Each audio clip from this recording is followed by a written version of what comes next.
వరంగల్ జిల్లాకు సంబంధించినటువంటి వార్తలు చూద్దాం. ఇక వరద తీవ్రం, రహదారుల ఛిద్రం అంటూ ఇక హైదరాబాద్కు వరంగల్ జిల్లాకు సంబంధించినటువంటి పరిస్థితి ఇది. చాలా చోట్ల ఇటీవల కురిసినటువంటి వర్షాలతో రోడ్లు మొత్తం నాశనం అయిపోయినాయి, కానీ మరమ్మతులు మాత్రం చేయట్లేదు.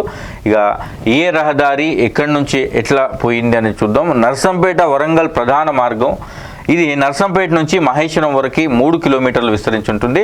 3 ఏళ్ల క్రితం మరమ్మతులు చేశారు, కానీ ఈ రహదారి నర్సంపేటలోని మహారాష్ట్ర బ్యాంక్ నుంచి వరంగల్ మార్గంలో అయ్యప్పాలయం ట్రాక్టర్ షోరూమ్ నుంచి మహేశ్వరం వరకు ఆ రహదారి మొత్తం ధ్వంసమైంది.